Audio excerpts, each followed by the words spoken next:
സ്വീകരിച്ചിരിക്കുന്ന സഹായം ഏതെങ്കിലും ഒരു അമുസ്ലിമിന്റേതല്ല. റസൂലുള്ള ജീവിച്ചിരിക്കുന്ന കാലത്ത് ഒരുപാട് അമുസ്ലിങ്ങൾ മരണപ്പെട്ടിട്ടുണ്ട്, യുദ്ധക്കാലങ്ങളിൽ വെട്ടേറ്റ് പോയി മരിച്ചിട്ടുണ്ട്. എന്നിട്ട് അവരുടെ എണ്ണം പേരിൽ അങ്ങനെയുള്ള ആളുകളുടെ പേര് റസൂലുള്ള കഴിഞ്ഞിട്ടില്ല. എന്നാൽ അബൂ ത്വാലിബ് മരണപ്പെട്ട റസൂലുള്ള കഴിയുന്നു.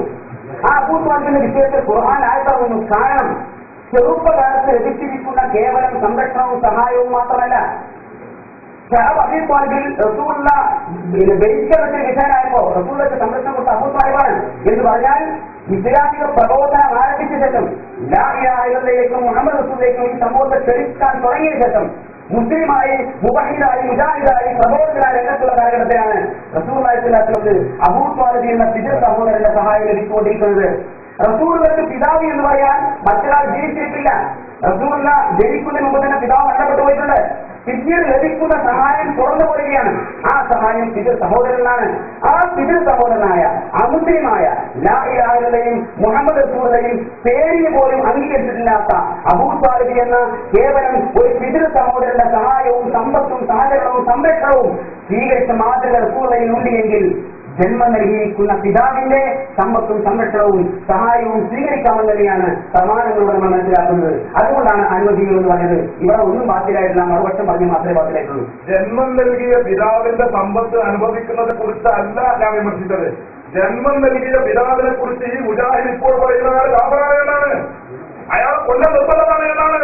യാവോദയോ മുഹിയദ്ദീൻ എന്ന് വിളിക്കുന്ന വാപ്പയെ കൊല്ലം നിർബന്ധമാണ് എന്നാണ് മുജാഹിദിന്റെ വാദം. ആ വാപ്പ മുശ്രിക്കാണ് എന്നാണ് വാദം. ജന്മം നൽകിയ പിതാവിന്റെ സ്വത്ത് അനുഭവിക്കാൻ പറ്റൂല എന്നതല്ല തർക്കം. പിന്നെയോ തർക്കം ഏതാണ്? ജന്മം നൽകിയ, തനിക്ക് മുസ്ലിമായി ജന്മം നൽകിയ, തന്റെ മുസ്ലിമായിരുന്ന പിതാവിനെ കുറിച്ച് ഇപ്പൊ മുജാഹിദ് മകൻ പറയുന്നു ഇയാൾ കാഫറാണ്, ഇയാൾ മുശ്രിക്കാണ്, ഇയാൾ കൊല്ല നിർബന്ധമാണ്. അങ്ങനെ പറയുന്ന ഒരു വാപ്പാന്റെ സ്വത്ത് അനുഭവിക്കാൻ ഈ മകന് പറ്റുമോ? ഇതാണ് വിഷയം. അബൂ താലിബിന്റെ കഥ പറഞ്ഞു. കഥ പറയില്ല എന്നല്ലാതെ അതിലൊന്നുമില്ല. അബൂ താലിബിനെ സംബന്ധിച്ചിടത്തോളം മുസ്ലിമായിട്ടുണ്ടോ അബൂ താലിബ്? അബൂ താലിബ് മുസ്ലിമായിട്ടില്ല, ലാ ഇലാഹ ഇല്ലല്ലാഹ് പേരിന് പോലും ചൊല്ലിയിട്ടില്ല എന്നാണ് പറയുന്നത്. ഞങ്ങളുടെ വാദം അതാണ് എന്നല്ല, ഞങ്ങൾ അബൂ താലിബിനെ കുറിച്ചുള്ള നിലപാട് വ്യക്തമാക്കിയിട്ടില്ല. കാരണം അത് ഇവിടുത്തെ ചർച്ചാ വിഷയമല്ലല്ലോ.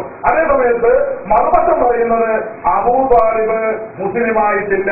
അപ്പൊ മുസ്ലിമാകാത്ത ഒരു അമുസ്ലിമിന്റെ സംരക്ഷണം സദസ്സിൽ നിന്ന് ഇടപെടൽ നടക്കുന്നു, ഇവിടെ നിന്ന് ഇടപെടൽ നടക്കും എന്ന് ഓർമ്മപ്പെടുത്തുന്നു. ഇവിടെ പറഞ്ഞിട്ടുള്ളത് മുസ്ലിമാകാത്ത ഒരു വ്യക്തി, ആ മുസ്ലിമാകാത്ത ഒരു അമുസ്ലിമിന്റെ സംരക്ഷണം സ്വീകരിക്കാൻ പറ്റൂലേ എന്ന വിഷയത്തിൽ തർക്കമില്ല.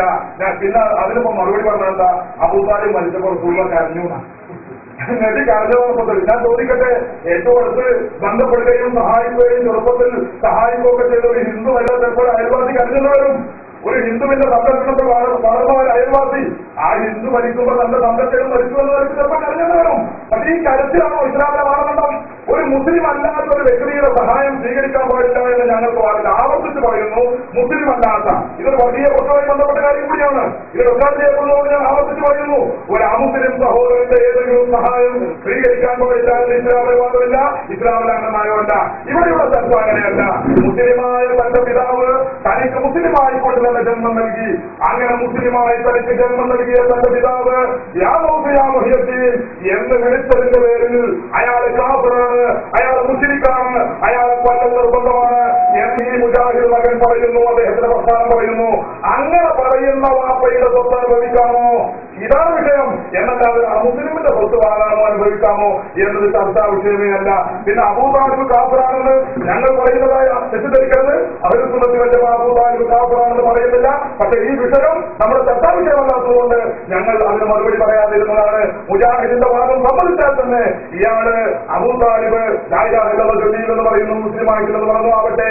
അങ്ങനെയാണെങ്കിൽ തന്നെ അദ്ദേഹം മുസ്ലിം ആയതിനു ശേഷമുള്ള സ്വത്ത് അനുഭവിച്ചത്, മുസ്ലിമായി രണ്ടാമത് കാഫിറായ ശേഷം പിന്നെ സ്വത്ത് അനുഭവിച്ചതിനെ കുറിച്ചല്ലോ പറയുന്നത്. ഇവിടെ ഈ വിഷയത്തിൽ എന്തുകൊണ്ട് നിങ്ങൾ സംസാരിക്കുന്നില്ല? വാപ്പ മുസ്ലിം, ആ മുസ്ലിമായ വാപ്പ മുസ്ലിമായിക്കൊണ്ട് മകന് ജന്മം നൽകി, ആ മകൻ പിന്നീട് വാപ്പയെ കുറിച്ച് പറയുന്നു ആ താങ്കൾ കാഫിറാണ്. അവൻ കാഫിറിൽ നിന്നാണ് ഞാൻ ഉണ്ടായിരുന്നത്, ഞാനുണ്ടായിരുന്ന കാഫിറിൽ നിന്നാണ് എന്റെ അർത്ഥം. കാരണം ഈ വാപ്പ ഇയാൾക്ക് ജന്മം നൽകുന്ന സമയത്ത് തന്നെ യാവോസ് വിളിക്കണമാണ്, മൗലൂദ് ചെല്ലണമാണ്. അപ്പൊ ആ വാപ്പ കാഫിറിൽ നിന്നാണ് എനിക്ക് ജന്മം തന്നെ നൽകിയത്. അപ്പൊ ഞാൻ കൊല്ലാനെ വിട്ട് കാലാലയമായിട്ട് ചെല്ലി വരികയാണ്. കാരണം കാഫറായ വാപ്പയിൽ നിന്ന് ഞാൻ ഉണ്ടായത്, കാഫറായ വാപ്പയിൽ നിന്ന് ഞാൻ ഉണ്ടായത് എനിക്ക് ബോധ്യപ്പെടാൻ കുറച്ച് സമയമെടുത്തു.